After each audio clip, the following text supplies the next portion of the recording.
Welcome to the Space for Diplomacy podcast by Spaceport Sarabhai, India's space policy think tank.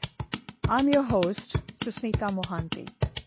This podcast series features conversations on far-ranging topics such as geopolitics, tech diplomacy, international cooperation, and all things space. Today I'll be speaking with Ambassador Arun Singh, who's joining me for this conversation from New Delhi. We hope to discuss, among other things, technology as a new currency of diplomacy, the evolving contours of the Indo-US partnership, and Indo-French tech cooperation. Ambassador Singh, welcome to the Space for Diplomacy podcast. Thank you, Susmita. Happy to be with you. The issues you've identified are very, very important subjects in today's context. And with that, I'd like to introduce Ambassador Singh.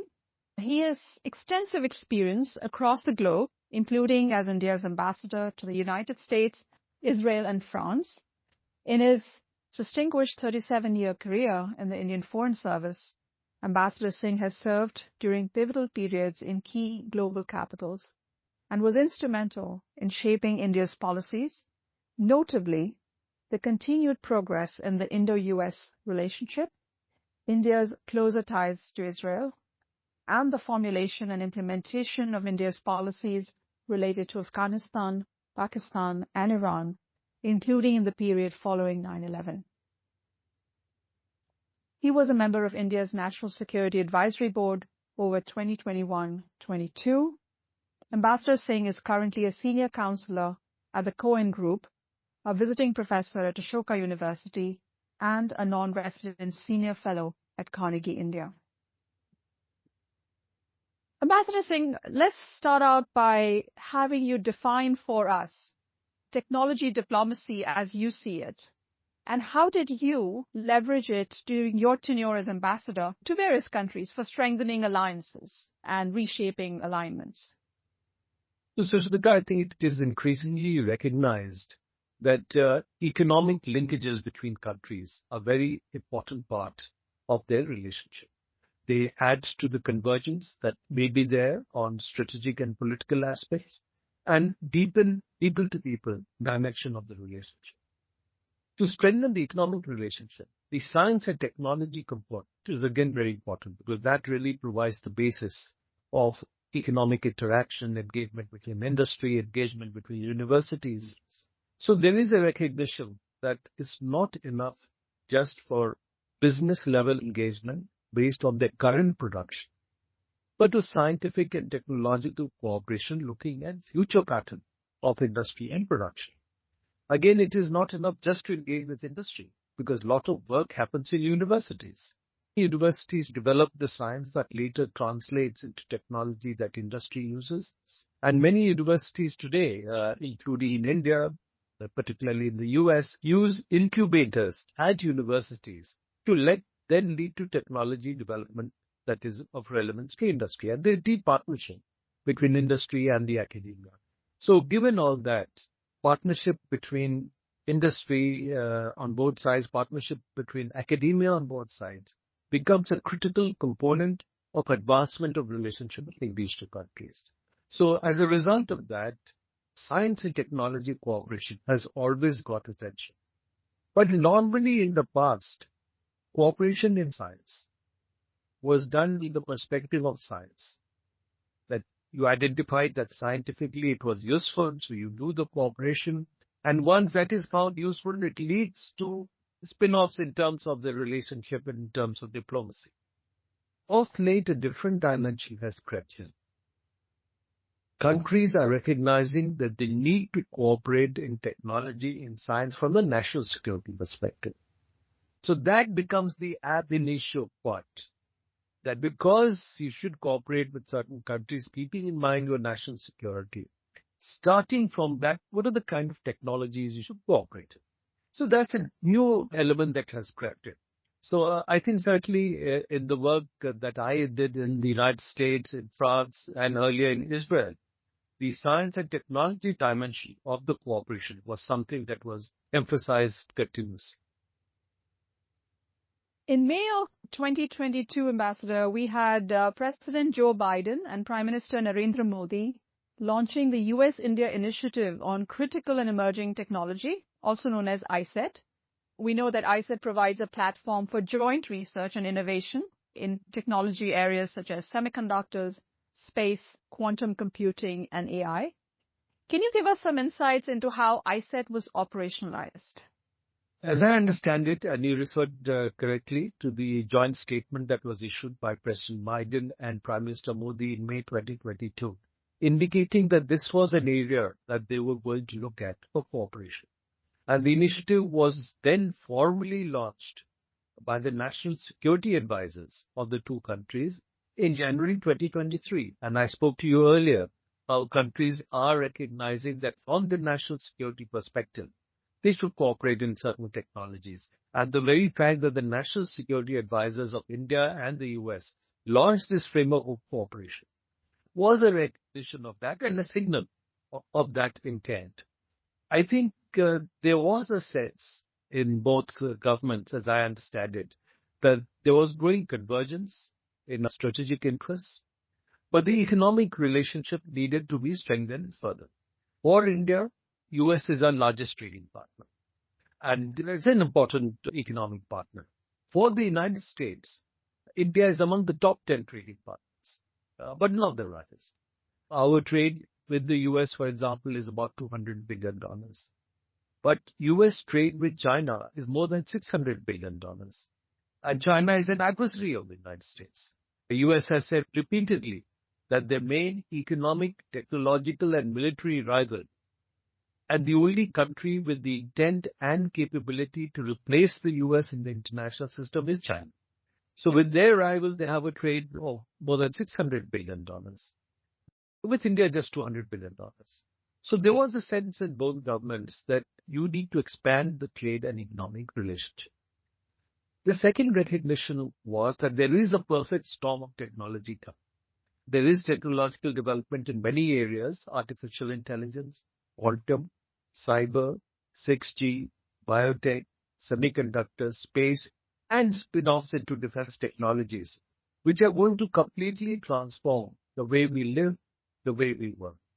And so there was a sense that if this is what's going to happen in the future, and if we wanted to deepen our economic partnership, perhaps we should focus on the new and emerging technology areas. So if you see the announcement that was done on 31st January 2023 by the National Security Advisors of the two countries, they specifically identified these areas for cooperation and that they would proceed in this direction. Aside from specifically identified certain areas, there is also political signal. Economic technology players in both countries get the signal that since the US government is giving this message, we should explore partnership in these areas. And there were some spin-offs. For example, soon after this announcement, 6 US companies announced investments in India and semiconductors. And I think they got the confidence because they saw where the relationship was headed. And the other thing that the US did was they authorized 80% technology transfer for the GE414 engine. So far, there had been discussion in the US whether to allow technology transfer for the GE414, what is the extent of technology transfer they should allow. That discussion was going on. But once this message came out about launching a program of cooperation in critical and emerging technologies, they authorized this 80% technology transfer. And the US said that this level of technology transfer, they had so far not authorized to any country, not even their NATO partners. So again, from the national security messaging, you go into specific areas of cooperation. So that's my sense of how this cooperation come out. And again, as I understand it, both governments, before making this major launch, had extensive consultations with industry and academia on both sides. And I have seen that in all the meetings that the national security advisors have had for both countries since then, they have deliberately involved representatives of academia and business on both sides in these meetings. So there has been one set of meetings just between the national security advisors and the government teams, and then one involving media, involving academia and business.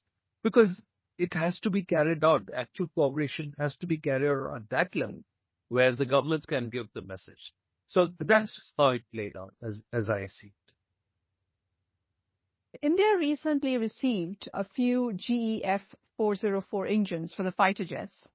You just mentioned the 80% technology transfer that's been agreed between our countries. So can you tell us a bit more about the deal and how it will strengthen the evolving Indo-US alliance?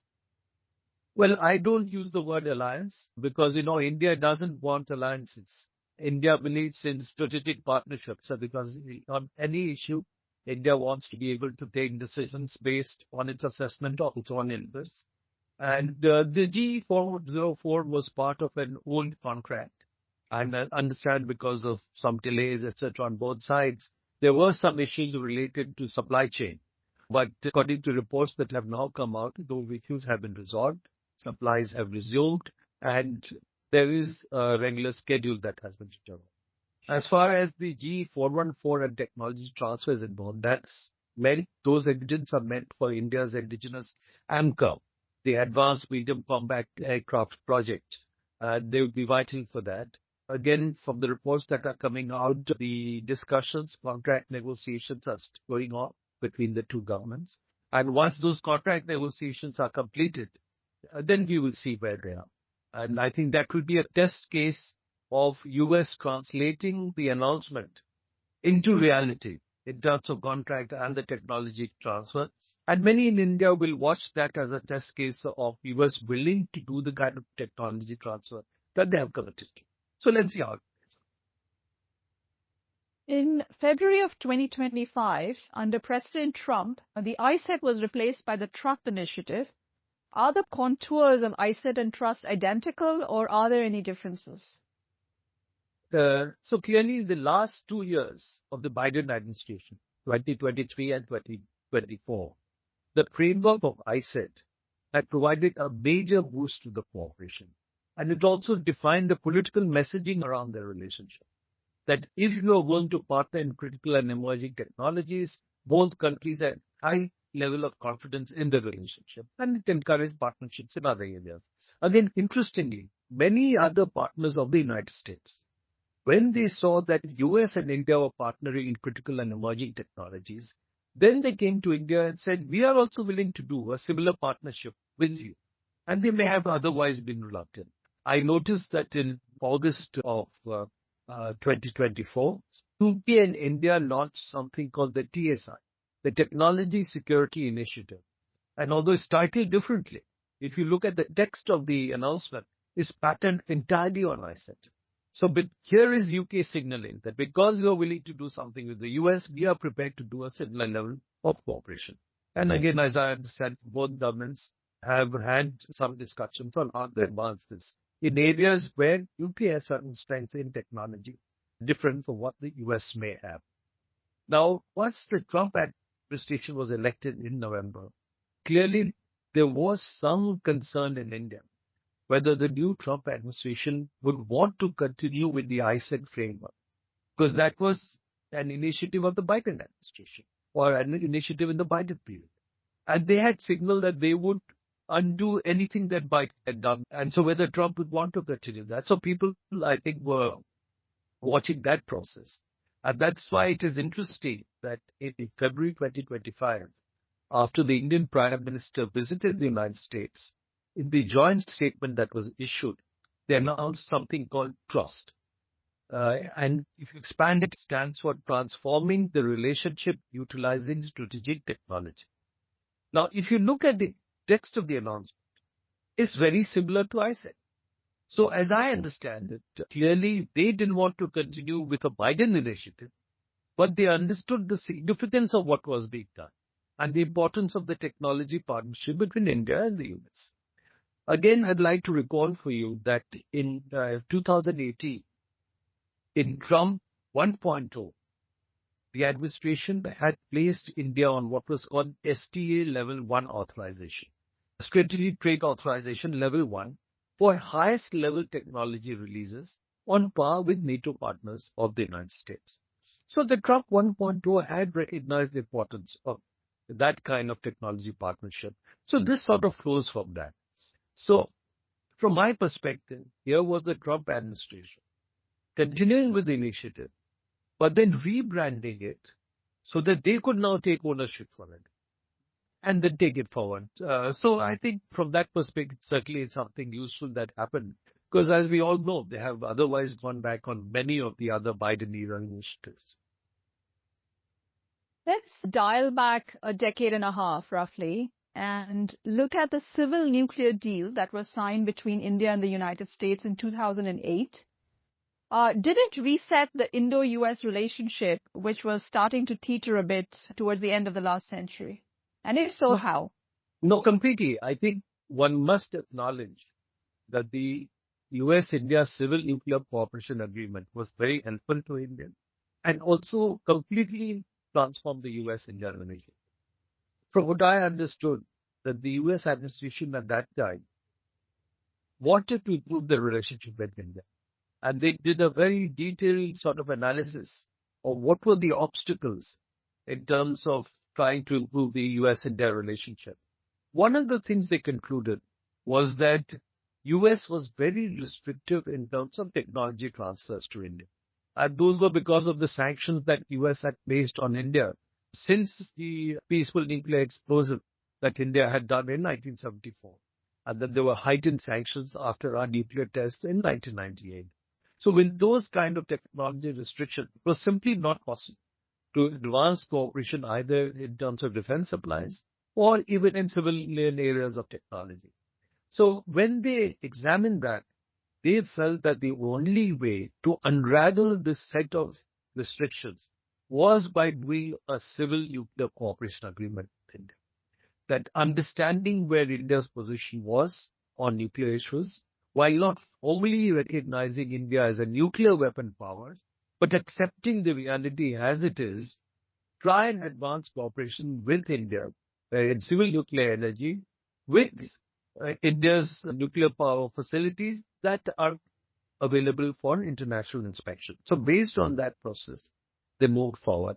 Now, although after that, so far, there has been no nuclear commerce between US and India, but it enabled other countries to move forward with nuclear cooperation. Now, India has got uranium, for example, from Kazakhstan.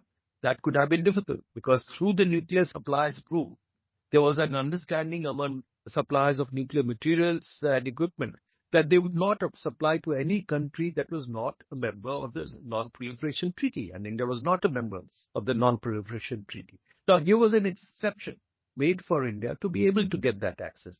Russia was able to continue with his nuclear cooperation with India on the Kudankulam project. So all in terms of civil nuclear cooperation, US was not able to move forward for various reasons. But because of the unlocking of technology restrictions, in other areas, there's been tremendous progress. Now, for example, before 2008, we hardly bought any defense supplies from the US. By now, we have contracted to buy more than $25 billion worth of defense supplies from the US. And many of the platforms that the US has shared with India, but the P-8I for maritime reconnaissance, the C-17, C-130 transport aircraft, drones, those have been very useful to India. So the Civil Nuclear Cooperation Agreement, because it allowed the unlocking of technology restrictions, widens the scope of US-India cooperation, and certainly the initiative of critical and emerging technologies would simply not have been possible. So if you now look at the presence of US companies in India, it's significant. For many companies, their presence in India is the largest outside the United States. We are talking of 1,800 global capability centers in India. 50% of all global capability centers worldwide are today in India. 60% of those in India belong to US companies. And many of them are doing cutting-edge R&D and technology development work for multinational companies, not for their India operation, but for their global operation. So it's a very important contribution for those companies to maintain their global lead in innovation. So this kind of cooperation would not have been possible without working on the US-India Civil Nuclear Cooperation Agreement. So I think that agreement certainly started the process of transforming the US-India relationship. I'd like to ask you a question about export controls, because that's often a hurdle while doing business with the US. There is the ITAR regime, which was formulated during the Cold War times, and very little has been done by the United States to reform the ITAR agreement. In the case of the Indo-US expanded collaboration, are there ways in which the two sides are addressing ITAR in somewhat different ways to make it easier for us to cooperate? No, they certainly are. So you spoke about the US-India Civil Nuclear Cooperation Agreement.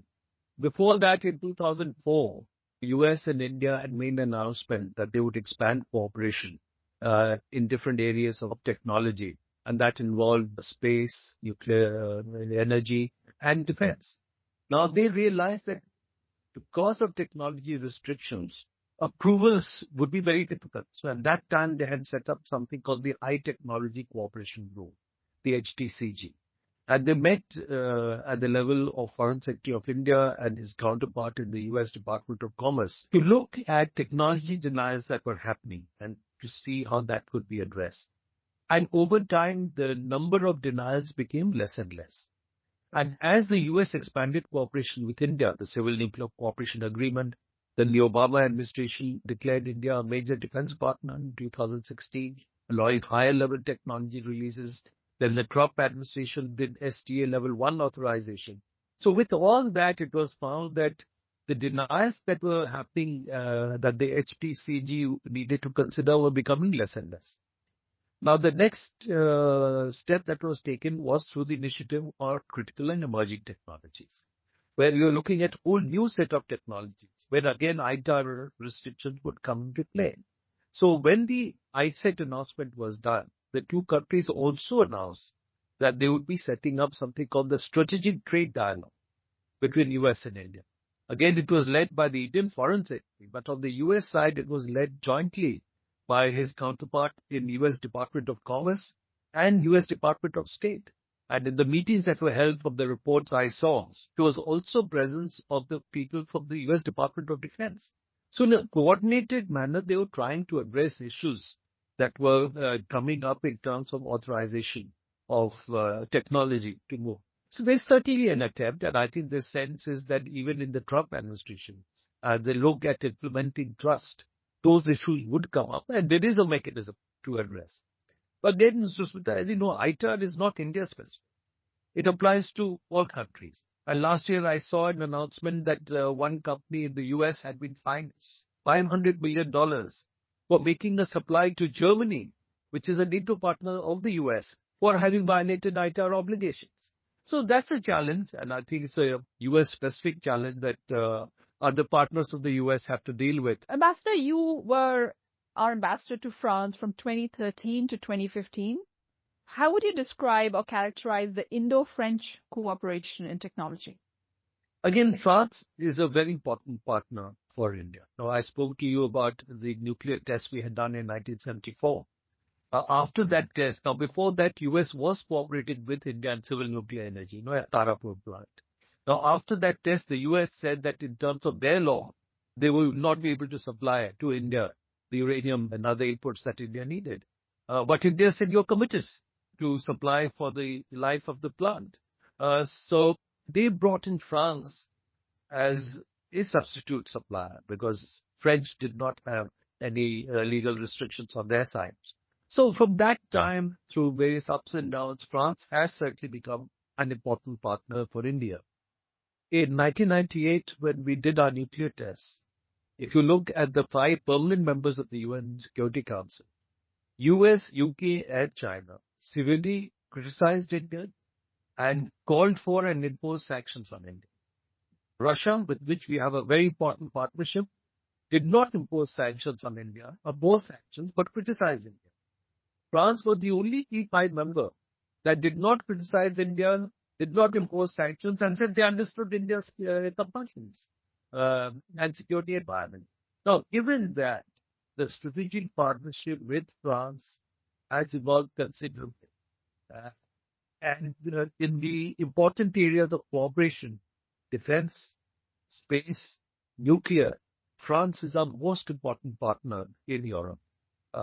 Germany doesn't have these capacities. Space program, European space program is largely concentrated in France. We have launched many of our satellites through the Ariane space vehicle, which operates from Kourou, which is a French territory. Then similarly, Germany for a while had stopped all nuclear power plants. And in France, more than 50% of the energy generated from nuclear power. In defense, Germany has always been hesitant to take political positions or have an international role to play outside the framework of Europe or the periphery of Europe. Just could not be seen as a reliable partner. But France is a reliable partner in terms of defense supplies, and they have shown that at critical moments we can have confidence in their partnership and supplies coming from them. So if I look at Europe today, the three major countries are UK, France, and Germany. And Germany is our largest economic partner. UK is our largest diaspora partner. So the presence of Indian origin diaspora at almost 1.5 million, and much less in Germany and France. Although Germany has now opened up visa facilities for skilled Indian tech personnel. But in the strategic areas of cooperation, space, civil, nuclear, and defense, France is our most important partner. That's the basis on which technology partnerships between India and France is progressing. If you saw reports in the Indian media today, it has been suggested that for the next generation aircraft engines with 125 kilos of capacity, India would partner with a French company to try and develop that. So it reflects commitment and confidence on both sides in terms of the technology partnership of the relationship. For the benefit of our listeners, I'd like to add here that the Indian Space Agency ISRO and CNES, the French Space Agency, have launched two joint satellite missions, Meghatropes in 2011 and Saral in 2013. And finally, after nearly half a century, the United States seems to be catching up on that front as well. Because later this month, Ambassador, we are expecting the launch of the joint NASA-ISRO Earth observation satellite, a synthetic aperture radar satellite called NISAR. And that is one of the most expensive Earth observation satellites ever built. So clearly, not only has there been a big shift in the Indo-US relationships, but I think just as you've been talking about our enhanced cooperation, all things tech, this is a big statement, launching one of the most sophisticated synthetic aperture radar satellites together end of this month. What are your thoughts on NISAR, Ambassador? No, absolutely. In fact, one of the areas where US had restricted cooperation after they had done the various sanctions on us was in space technologies. And there was not much happening between ISRO and NASA. But once ISRO was launched, they started exploring cooperation also in space. So an Indian astronaut had just come back from space, and he went on board a US vehicle in partnership with NASA to the International Space Station. And he was there for more than 2 weeks carrying out experiments, which would be very useful for ISRO. So that is one dimension. And the other dimension is what you spoke about the NISAR satellite, which, as I understand it, more than $1 billion satellite. Very powerful. And once it is launched, it will be able to carry out very powerful Earth observation and relay back images both to ISRO and NASA. So it's just a reflection of how we are trying to do more and more space. And the other dimension that has happened is that there is growing strength in India in the private sector in space. Earlier, it was largely concentrated in ISRO. And we are seeing instances of cooperation between the US and Indian private sector entities in space-related technologies. That, again, will be a good basis for cooperation in the future. And that is also being facilitated by ISET, as we all know. Let us contrast the Indo-US and Indo-French relationships for a few minutes longer, Ambassador. So the relationship with the US has largely been a roller coaster ride, especially in the areas of space and nuclear cooperation. While our partnership with France has been steadfast and one of equal partners for over 60 years, what are the structural features that make the Indo-French space partnership steady state, and how has the Indo-US dynamic evolved to catch up? So the Indo-French partnership has not been so much steady state because, for a long time, India was very critical of French colonial practices, including in Africa. And then in the 1950s, early 1960s, more than 1 million people had died in the French colonial government's reactions in Algeria. So there was criticism of the kind of practices that they were following. But gradually, over time, step by step, the relationship has certainly consolidated. And I think France is an important partner also because it's one of the permanent 5 members of the UN Security Council. In 2019, for example, when India took action related to Article 370 of its constitution, China tried to move the UN Security Council against India. And it was the French who took the lead, supported by the US, to block the Chinese action. So I think every country looks at other relationships, starting from the point of view of its own interests and perception of its interests. So as French perception of its role globally changed, as its perception of India changed, I think it's only since the late 1990s that we've seen a steady state in the India-France relationship. Similarly, although even before that, from time to time, we had bought military supplies from France, the level of confidence describing it as a strategic partnership is something that started only with 1998. Similarly, the US-India relationship has broadly been steady state, although of late there are some challenges. Because after we did the nuclear test in 1998, US had imposed heavy sanctions. But then they took the call that they needed to build a different relationship with the new sort of profile of India. And following that, the then US President Bill Clinton came to India on a visit in 2000. And that was a very successful visit. And there was a messaging related to how they saw the long-term partnership with India. So the partnership has evolved since then through Republican and Democratic presidents. And with each president, the positive movement was in an accelerated phase. Even in Trump 1.2, there were challenges, but the relationship progressed. And I spoke to you about the STA Level 1 authorization. Now, recently there have been some concerns about the manner in which President Trump has handled the issues related to tariff. The unpredictability, uncertainty is bringing in the high-handed manner in which he's relating to it in conversations with partners and allies. And also, while the US came out and strongly criticized the attack in Pahalgam, and on July 17th, they have designated the Resistance Front as a global terrorist organization and are linked to Lashkar-e-Toiba, which is the one that had claimed responsibility for the attack in Pahalgam. So they've done that. But at the same time, I think there was a perception in India that during the actual phase of Operation Sindoor, they were not as supportive as India would have expected, and they focused more just on de-escalation, seemed to be taking some kind of equidistant approach to India and Pakistan on this. But so that created certainly some negative reactions in India. So that is there. But I do believe that the US assesses that in terms of their longer-term strategic interests in the Indian Ocean and the Pacific, India remains an important partner for that. And beyond that, when the US says that it's made economic, technological, and military rival in China, they have assessed that to maintain their global lead in innovation, the India partnership is useful for them. That's the reason we have global capability centers here. India is the only country with 1.4 billion population that can bring a certain level of manpower to the table to work on technology and technology development. I'd like to pick your brain a little bit on the concept of strategic autonomy.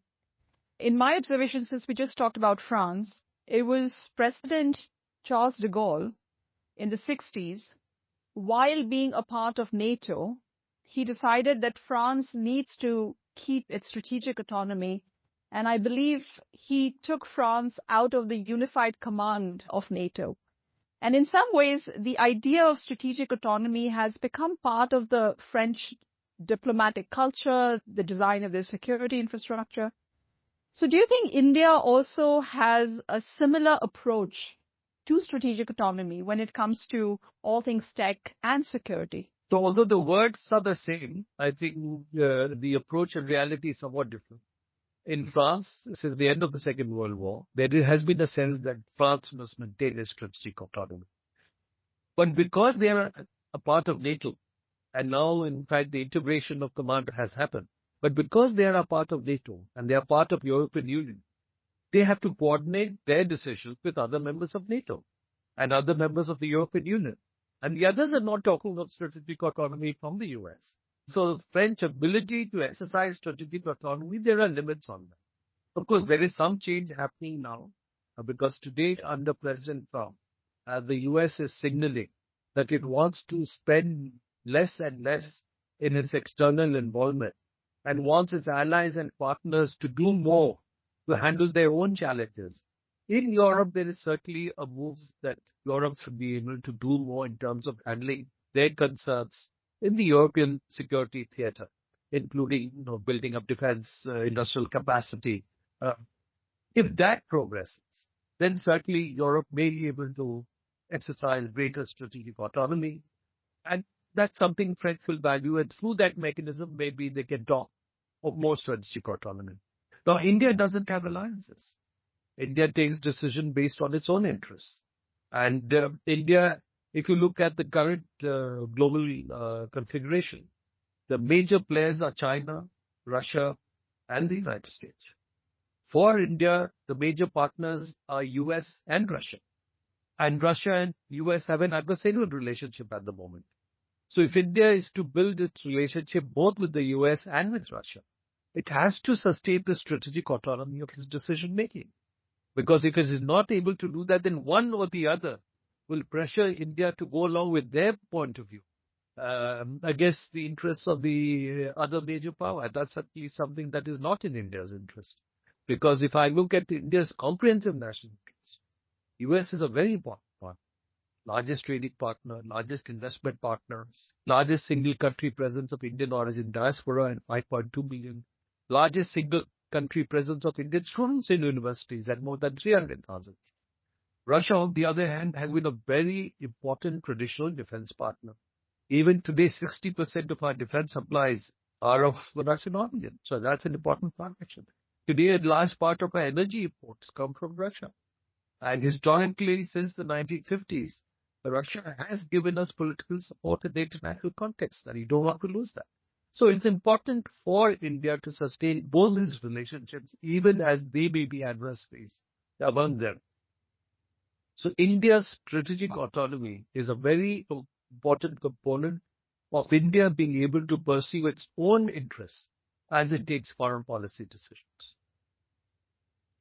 If you look at how India votes at the United Nations and conducts its diplomatic affairs, to some of us who observe it, it appears that we also employ the idea of strategic ambivalence in the way we take sides or refuse to take sides. Do you think the idea of non-alignment, which began with the Nehruvian tenure, has morphed into something different, and could it be something along the lines of strategic ambivalence while keeping our interests in mind? How would you characterize that as a diplomat? I wouldn't call it strategic ambivalence, it's strategic autonomy. On each issue that is brought to a board, you vote based on what is in your interest, not the interest of some other country. Because, any country that is, let's say, supporting India on certain issues, they are not supporting India because they want to help India. They are supporting in India because they believe it is in their interest to take that decision. And so we have to understand that every country takes a decision based on its own interest and its perception of the political interests of its leaders. And based on that, they take decisions. And therefore, India should be mindful of that and take its own decision on every issue. And I think that's certainly the effort that India has been making since its independence. And when we became independent, the US wanted countries to become part of a military alliance structure to contain the Soviet Union. Now, it had been colonized for 200 odd years. And after that, we don't want to suddenly subject your decision making to decisions made elsewhere. So the only way for India to maintain its autonomy of decision making was to take a non-aligned policy. A large number of newly decolonized countries, developing countries, took the same position. So in today's international context, the policy of strategic autonomy is clearly an extension what was there in the 60s and 70s as a policy of non-alignment. Finally, the crystal ball question, Ambassador. What will the world look like, geopolitically speaking, in 2050?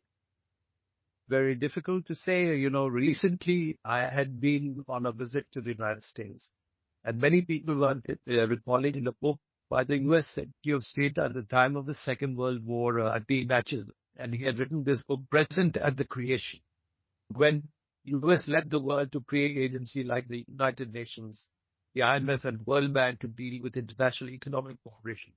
There was the Truman Doctrine to deal with, from the U.S. point of view, challenges from authoritarian states.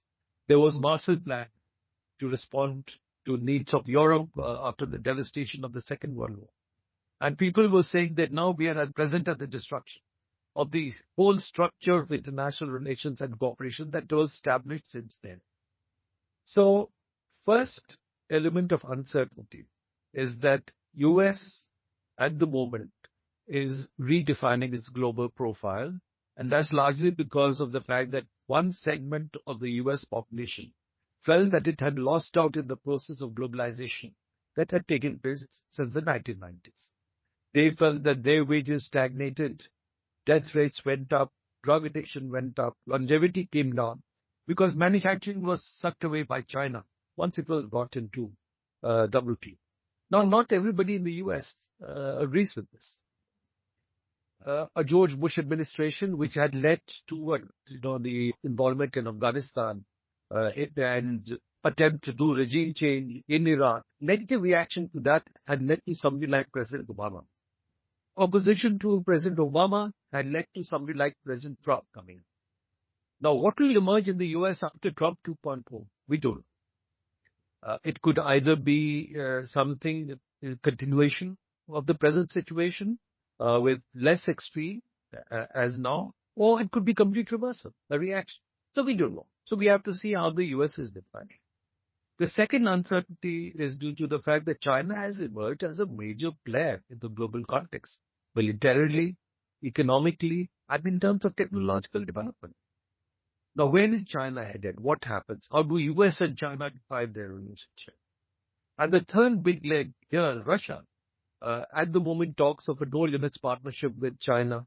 Their dependence on China has increased as their relationship with Europe and the West has got more complicated. But Russia also has concerns related to China. China borders Russia's Siberia, and the population on the Chinese side is far larger than the population on the Siberian side.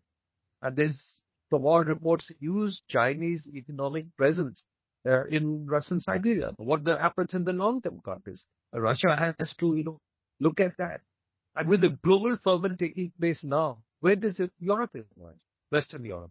Does it emerge as an entity with independent strategies, autonomous policy? Or it doesn't? We don't know. What is the security architecture in Europe? The relationship between Western Europe and Russia. And the other big players of the global south, India, Brazil, where are they played? So I would say that at the moment, we are in a moment of flux, ferment. Where it ends up, nobody knows. Thank you, Ambassador. Thank you very much for joining us. Thank you. Thank you all for listening. Stay tuned for our next episode.